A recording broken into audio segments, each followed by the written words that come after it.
Boa noite, é um prazer estar aqui com vocês hoje. Quando me convidaram no meio do mês passado para esse evento, eu estava coincidentemente em pleno Congresso Brasileiro de Sexualidade Humana. E juro para vocês, uma correria, retorno, um monte de projetos, e eu pensei, não dá, eu não vou poder preparar nada, não vou fazer mal feito, não dá conta, não dou conta de tudo. Mas, gente, vocês não imaginam o carinho que eu tenho pela Lagos. E, infelizmente, eu vi que a Silvane Portela não está aí, porque quer dizer que ela criou um monstro, foi a primeira pessoa que me instigou a falar, e eu não parei mais. Então, a culpa é dela, e sempre que tem alguma coisa envolvendo a Silvane, eu dou um jeito de dizer sim. E ela deu um jeito de te colocar aqui também. Não, eu tenho um amor por ela, eu digo, a culpa é tua, agora tu me aguente, né? Mas, enfim, aí o que eu pensei? Que jeito eu vou dar? Eu não vou ter tempo, eu estava com projetos online, curso, outros eventos, enfim. Mas já sei, sempre tem jeito para tudo na vida.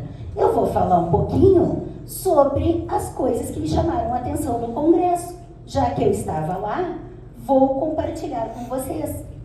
E o tema deste ano é um que particularmente eu adoro: prazer e direitos sexuais. Então, por que não juntar tudo? Direito ao prazer. Pronto, resolvido, eu vi. Por isso, gente, muito prazer. O prazer. Olha só, eu adorei, e vou até pegar alguns ganchos, porque a gente costuma não falar, né, não escutar, não perguntar para os pacientes, ou quando a gente fala, assim, forma pergunta, a gente fala sobre doenças. A gente se interessa pelas doenças, pelos transtornos, o nosso olhar é voltado para a desordem, geralmente. É o nosso treino. Mas a gente não pode trabalhar também na saúde e na prevenção? Não seria até mais efetivo trabalhar prevenindo as situações, ensinando, orientando as pacientes? Esse seria também uma das nossas funções como profissionais da área da saúde.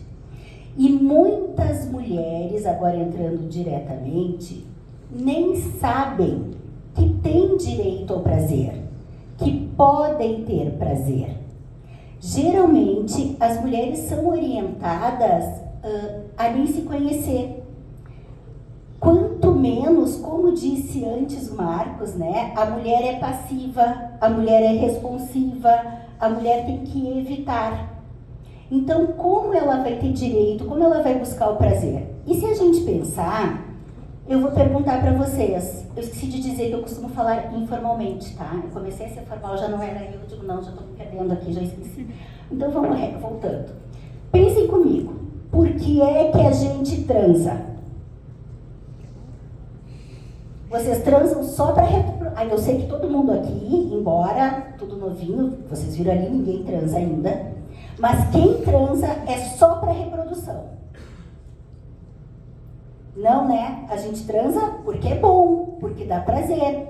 Porque pensem comigo, olha só. Primeiro, vamos falar para os solteiros aqui, para quem está sozinho. Tem que escolher um alvo.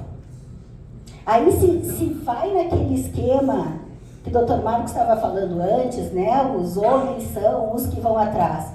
Escolhe, flecha, vai lá, chaveca, na minha época era assim que dizia, não sei agora. Porque metade do que ele falou, geração Coca-Cola, era minha, aqueles seriados eram os meus, que eu assistia os primeiros, Barrados no Baile, lembrei bem. Então, assim, se é aquele script padrão, vai, chaveca, fica dando em cima, cerca, conquista, a mulher seduz, atrai. Então tá, conseguiram. Chegamos lá, vamos transar, enfim, uhul. Vai, dá atividade física, cansa, descabela, sua. Gente, transar dá trabalho.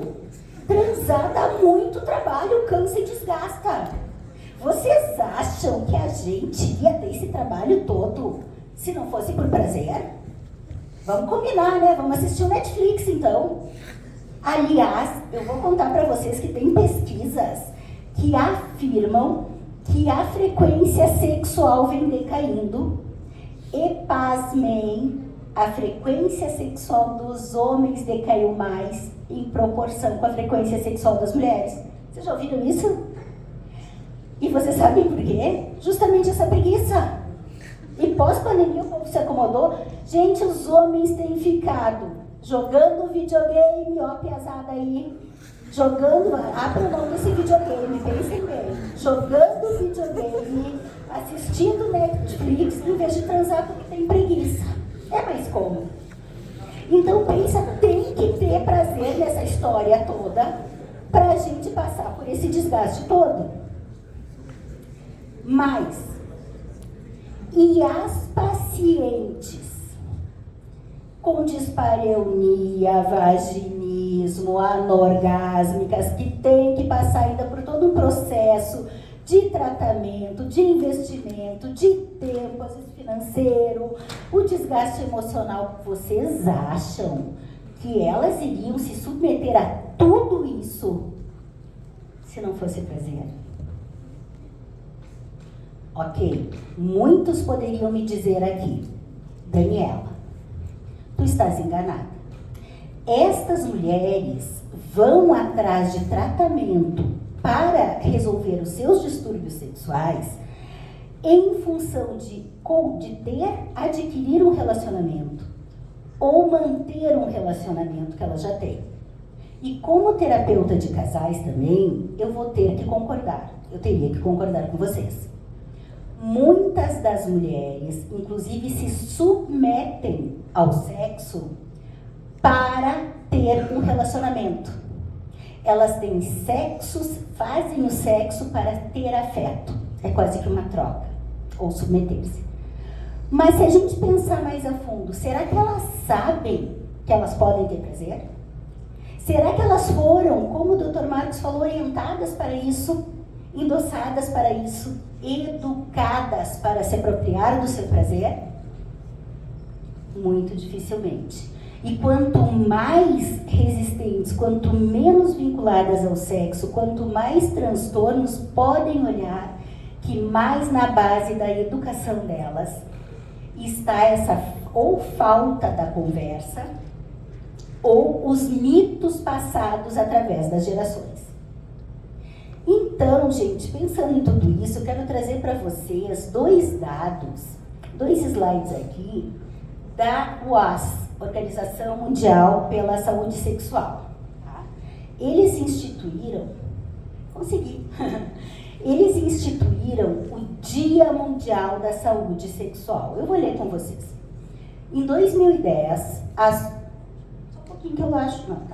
Em 2010, a Associação Mundial para a Saúde Sexual lançou o primeiro Dia Mundial da Saúde Sexual, que é 4 de setembro, reunindo a comunidade global para promover a saúde e o bem-estar sexual. O Dia Mundial da Saúde Sexual é uma importante celebração do avanço da missão da OAS e da criação de um mundo onde a saúde sexual seja utilizada por todos. O objetivo principal é reconhecer a saúde sexual dentro de uma estrutura de direitos humanos, conforme descrito há 25 anos na Declaração dos Direitos Humanos de Valência, na Espanha. Mais um. Prometo que não vão ser muitos slides, tá? A OAS quer reafirmar o seguinte: autodeterminação, consentimento, segurança, privacidade, confiança e a capacidade de comunicar e negociar as relações sexuais são fatores chaves para que o prazer contribua para a saúde e o bem-estar sexual. O prazer sexual deve ser exercido dentro do contexto dos direitos sexuais. Particularmente os direitos à igualdade, não discriminação, autonomia, integridade corporal, o direito ao mais alto padrão possível de saúde e liberdade de expressão. As experiências de prazer sexual humano são diversas e os direitos sexuais garantem que o prazer seja uma experiência positiva para todos os gêneros, todos os envolvidos e não obtida pela violação dos direitos humanos e do bem-estar de outras pessoas. Por que eu trouxe esses 2 slides? Primeiro, para reforçar o direito ao prazer. Ambos foram tirados do Congresso, né? E ambos eu trouxe para endossar e para afirmar que o quanto estão de acordo com a Organização Mundial da Saúde, que prega que saúde não é apenas a ausência de doenças. A saúde é o bem-estar em sua forma ampla, geral, globalizada, incluindo o bem-estar sexual. Muito bem.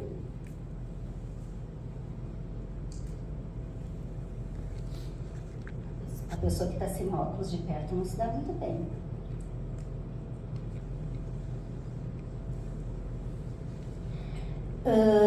Qual é o nosso papel como profissionais da área da saúde?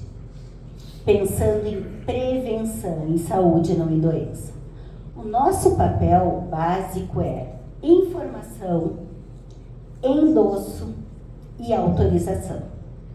Na hora que a gente informa a paciente que ela tem o direito, que ela pode se conhecer, conhecer o seu corpo, que o corpo é dela, que a gente autoriza, que a gente dá respaldo, a gente endossa o direito dela a se apropriar do seu corpo, tanto para evitar situações abusivas, como o Dr. Marcos falou antes, como para que ela se dê o direito de usufruir ao prazer do próprio corpo.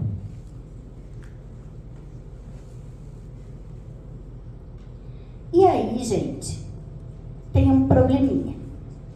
Como é que eu vou tirar prazer de algo que eu não conheço?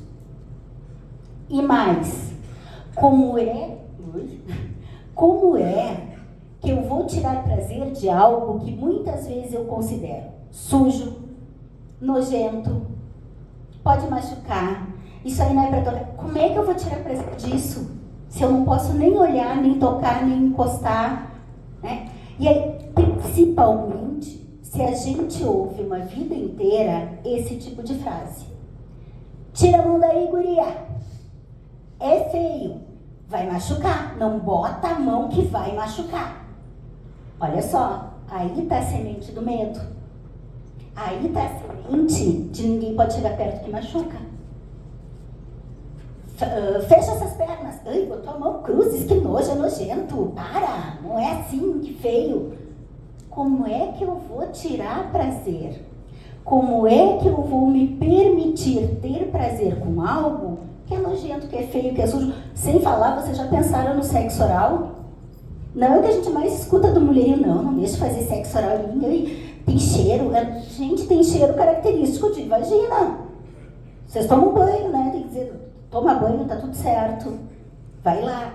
Mas o registro é tão forte, é tão pesado, que as mulheres não conseguem nem relaxar, nem receber, nem se tocar, muito menos deixar-se tocar, em função de informações básicas, simples, palavras que a gente ouve todos os dias. Não estou falando de consultório, eu estou falando, convivam com pais de meninas. E convivam com pais de meninas e meninos. Hoje, eu não tenho convido com meninos pequenos, casais têm crianças pequenas, mas era muito assim. A menina fecha a perna. O menino já nasce com a mão no pinto. E o pai e a mãe, porque é assim que dizem, e o pinto, olha o pintinho dele. Os pais não dizem, os pais não endossam, os pais não morrem de orgulho dos pênis dos filhos. Não fica, os meninos já não saem quase que desfilando. E as meninas escondendo, as meninas tendo vergonha, os meninos tendo orgulho. Como é que a gente vai desfrutar de algo que a gente tem vergonha? Não rola, né?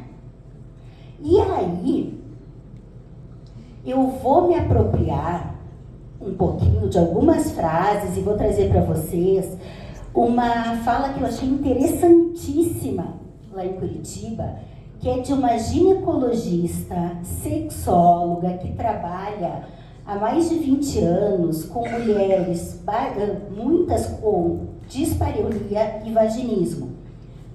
Para quem está chegando na área e quem está começando, eu vou simplesinho. Dispareunia, dor na relação sexual com ausência de outras causas clínicas. Vaginismo é aquela contração vaginal tão forte que não consegue nada penetrar, nem um cotonete. Às vezes, quando a mulher permite que vocês tentem examiná-la, porque senão não rola. Não deixa nem olhar, nem chegar perto, contrai inteira. Olha o medo que eu falei antes. Olha o medo. Tira a mão daí, vai machucar, é feio. Tu vai apanhar. Tem mais essa, né? Agora já não se fala tanto, mas na minha geração era. Tu vai apanhar se botar a mão aí. Só pode contrair e a mulher não controla. Então, essa ginecologista, chamada doutora Mariana Maldonado, eu achei fantástica. Ela trabalha muitos anos na área e ela agora está publicando, acho que até o final do ano, um estudo com base em teoria e na experiência clínica dela desses anos todos, onde ela fala uma coisa que é simples, que é básica, que é óbvia se a gente pensar, mas o óbvio também tem que ser dito. Que é, antigamente não, hoje ainda, se a gente vai trabalhar, por exemplo, com uma mulher vagínica, a gente vai parar, vai escutar, vai tentar entender o contexto dela, os medos dela e começa-se, né, a propor uma série de exercícios que envolve o toque, penetração do dedo do parceiro, geralmente se engaja a parceria, aí tem os dilatadores vaginais, enfim, para ela ir, né, se adequando, ir se dessensibilizando. A doutora Mariana fala o seguinte, gente, se a mulher não deixa chegar nem perto, como é que nós vamos pedir para ela tacar o dedo lá? Como é que a gente vai erotizar uma área que não pode nem ser tocada ainda? Então, a proposta dela, que eu achei tão básica, mas tão importante, é começar a autorizar a mulher, primeiro, antes de qualquer exercício, a se conhecer sem intuito de prazer. Tocar por criar intimidade e conhecimento da sua vagina. Só isso. Tocar para se apresentar, até eu diria. Para se apossar dela. Sem exercício, sem outros objetivos antes. E ela fala que na experiência clínica dela, nesses mais de 20 anos, muitas vezes só de dizer, tu pode tocar a tua vagina. Oi? Tu já tocou? Tá louca, posso pôr o dedo lá? E tem mulheres, vocês não imaginam, gente. Mas tem. Que é que nem o mito do orgasmo, que chegam muitas no consultório, doutora, eu nunca tive orgasmo. Eu digo, oi, me descreve o que tu sente. E quando eu estudei isso há 20 anos atrás, eu achava que era mentira. Mas elas descrevem um orgasmo, muitas das vezes, achando que nunca tiveram, porque elas ficam esperando os filminhos com estrelinha brilhando, sininho tocando. Então, o desconhecimento leva a algumas frustrações que a gente não imagina o sofrimento que traz para as pessoas. E a mesma coisa é, se eu não posso conhecer o meu corpo, se eu não posso tocar na minha vulva, como é que eu vou tirar prazer dela? Como eu vou tirar prazer do que eu não conheço? Até eu trouxe aqui. Eu uso, depois eu vou usar mais, mas eu uso muito no consultório. Eu já trouxe os brinquedinhos de lá. Brinquedinho para mostrar para os pacientes, viu? Deixa eu deixar claro o uso feito. Mas, esse aqui estou tranquilo, posso emprestar, todo mundo pode pegar. Mas olha só, às vezes ela precisa ver outra, ver uma amostra, o modelo. Às vezes ela precisa saber. Gente, tem mulheres que se tu disser assim, vamos fazer o exercício do espelho, acho que vocês já ouviram falar, mas é só simplesmente ensinar que ela olhe, pega o espelhinho, olha a vulva, reconheça. É um ato de transgressão. O primeiro impulso é para que isso? Que nojo. Então, as mulheres não foram acostumadas, ensinadas, e quando tu começa a liberá-las e contra todas aquelas regras e mitos que estão aqui tão encalacradas, primeiro se chocam. Mas o próximo passo é sentir que é libertador. Eu posso, sim, eu gosto muito de uma frase que faz: menina, vagina é que nem braço, é que nem orelha, eu posso pôr a mão em qualquer lugar, por que eu não posso pôr a mão na minha vagina? Então tu pode sim, é tua. E aí eu vou pegar algumas frases que eu tirei da fala dela e que eu acho importante para endossar a forma de falar e falar natural. Primeiro, que é o que eu venho dizendo hoje, que mulher não foi educada para se conhecer. Ao passo que homem, eu diria, faria o adendo, foi educado para se conhecer, se tocar e mostrar se possível. Quase como um troféu. Até pela nossa biologia, né, nossa anatomia, que a nossa já é escondida, dele já é externa, fica tudo mais fácil ainda. Outra coisa que costuma dizer para os pacientes: a vagina é sua. A vagina é sua para fazer o que quiser. Se tu quiser, é sua até para doar, emprestar para alguém, pegar de volta depois. É sua, faça o que quiser. É minha mesmo, autoriza inclusive a sexualidade. Outra coisa, né, que eu falei agora há pouco, a gente só erotiza o que conhece. A erotização, quando a gente fala na psicologia, primeiro é erotizar tudo que a gente desperta prazer, sensação, em geral já é uma erotização. Agora, a erotizar de poder ainda mais tirar prazer, se bem que se a gente pensar, quem aqui já fez massagem? Estou falando massagem de massagista mesmo, básica, massagem estética, relaxante, né? Não é muito bom. Não dá aquela relaxada, aquela sensação de prazer. Ai, meu Deus, estou no paraíso. Eu faço toda semana, adoro, melhor momento da semana. O que acontece? A gente aprendeu, se vocês pensarem, quem aí já passou pela pediatria, já deve ter ouvido falar da Chantala, acho que era esse o nome, se eu ainda lembro, que é aquela massaginha que a gente faz no bebê, que vai relaxando, vai deixando ele mais tranquilinho, cria o vínculo mãe-bebê. Vocês passaram por isso, né, donas carinhas? Já aprenderam? Então, esse toque mãe-bebê é uma erotização do corpo do bebê, mas erotização não quer dizer genital nem sexual, entenderam? É um estimular para acordar aquele corpo, para ele saber que tem sensações. Então, quando a gente recebe a massagem hoje, é como se fosse de novo aquele bebê. Ai, amoleci, tô calminho. Então, a mesma coisa, cada parte do corpo da gente recebe esse acordar, essa erotização, sem necessariamente ser sexual. Agora, se eu nunca recebo e se eu acho que é feio, vocês entendem a conexão com a parte da vagina, com os órgãos sexuais? Se é feio, se é ruim, eu não tive esse despertar. Então, a mulher que aprende que não é feio, que não é ruim, que pode se tocar, ela está pré-erotizando. Que é a mesma coisa que ela diz: por que o beijo na boca é tão bom? Gente, a gente toca a boca, a gente come com a boca, né? Quem era criança adorava de papirulito, essas coisas, erotizou a boca. Aí, beijo na boca é tudo de bom, né? O medo de se tocar é o medo mais primitivo. Isso eu já falei um pouco, porque não posso chegar perto, é feio.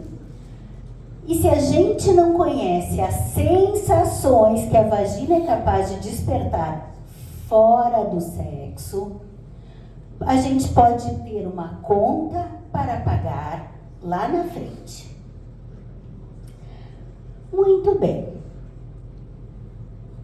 Após a gente ter a permissão de se tocar sem intuito de prazer, se tocar, se conhecer, ver que não morde, a vagina não morde, tá? Não tem dente, não vai machucar e não vai ser machucada, que pode despertar sensações, que podem ser até, quem sabe, talvez agradáveis. A gente pode começar aí sim a falar no prazer e mostrar que a paciente tem direito ao prazer, que era o intuito que eu ia trazer aqui. A gente pode, inclusive, apresentar coisinhas que elas não sabem, tipo essa belezinha aqui. Gente, se a gente tem um órgão, um corpo feminino, que é feito única e exclusivamente para o prazer? Por que motivo se boicota o prazer? Afinal, prazer na vida, prazer sexual, é saúde, é qualidade de vida, é poder ter prazer de uma forma ampla. Então, no consultório, agora eu estou trazendo, voltando do congresso já, né? A gente mostra, aliás, veio de lá, eu brinco que eu fui com um clitóris no carro e voltei com uma dúzia deles junto comigo na mala, né? De fato, é verdade. Desses. E aí, gente, a gente mostra para a paciente, olha só, o clitóris de vocês não é só aquela pontinha lá que às vezes vocês nem sabem para que serve. Vamos conhecer, vamos olhar, vamos mostrar que ele está aqui, ó, que esse botãozinho que tu vê tem tudo isso por trás. Que tudo aqui onde tu tocar vai te estimular, vai ter prazer. E daí a gente começa a mostrar o toque para a erotização, para a descoberta do prazer. E não só, aqui eu estou indo direto ao prazer genital, porque é o que eu disse antes, que a gente não tem autorização, mas no consultório eu começo autorizando o toque geral, banho terapêutico, né? Então tem todo um processo. Mas quando ela aprendeu que pode tocar a vulva, aí eu mostro, daí a gente pode explicar, porque esse é o nosso papel enquanto profissionais da saúde. É mostrar que elas têm direito. Eu canso para mulheres muito assustadas, e vocês viram que eu falo sem muitas papas na língua, eu canso de mostrar o amigo, aí elas olham assustadas, eu jogo no colo. Pega aí. Opa! Eu canso de jogar. Pega, se assusta e começa a brincar, começa a rir. Na hora que elas dão risada, já ficou vermelha, querida. Na hora que elas começam a rir, que podem falar brincando, que desensibilizou, digo, olha a textura não é boa desse material, pega bem pra te ver, é ótima, maciozinho, textura melhor que pele às vezes. Então elas começam a ter essa reação. Vocês teriam ainda tanta vergonha de falar quando está num contexto assim? Ficaria com tanto tabu? Então, gente, profissional que vem ser da área da sexualidade, da ginecologia, da psicologia, que tem que falar sobre isso, principalmente quando a gente se propõe, vocês não podem, aí eu tô chegando no consultório de vocês não podem perguntar assim, ó, você tem tido relações sexuais? E o ato mantém relações? Se a pessoa já é travada, já tem tabu, já não é autorizada ao sexo, tu perguntar assim, tu detonou, ela não vai falar, não, eu sou virgem até o último fio do cabelo, ou não tem. E se ela tem dúvida, se ela sente dor, ela não vai falar. Né? Então, quanto mais a gente puder usar dos recursos da gente, mostrar interesse, mostrar que é tranquilo, que sexo é brincadeira de gente grande, que criança brinca para ter prazer, que se diverte e tem o direito de escolher os amiguinhos com quem vão brincar, não brinca com todo mundo.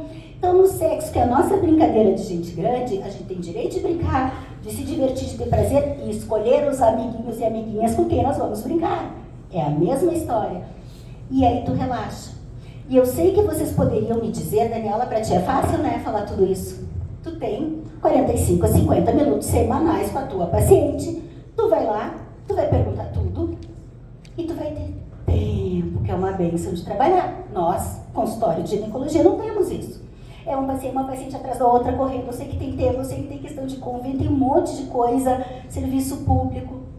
Beleza, entendo, acredito, até fiquei muito feliz quando eu ouvi o Dr. Marcos falando, conversa e pergunta e leva pouco tempo, porque era isso que eu queria trazer também.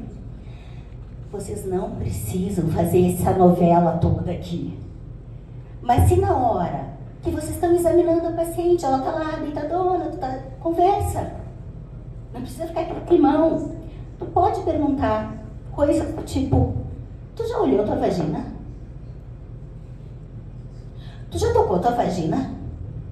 Tu já percebeu como ela é? Já prestou atenção nela? Gente, se a pessoa não quiser responder, o problema é dela. Mas o que eu quero dizer é que com uma simples pergunta, muitas vezes, vocês abrem portas para que elas pensem que podem ter possibilidades. Vocês abrem portas para despertar a curiosidade, o caminho, ou abre portas para que ela, se tinha vergonha, ela pode fazer alguma pergunta, tipo, mas eu posso? Mas não, eu não consigo. Daí a pouco tu vai descobrir não digo vaginismo, mas uma dispareunia. Vaginismo não, tu já está examinando, não é? Né? Então, tudo isso é importante, simplesmente mostrar interesse.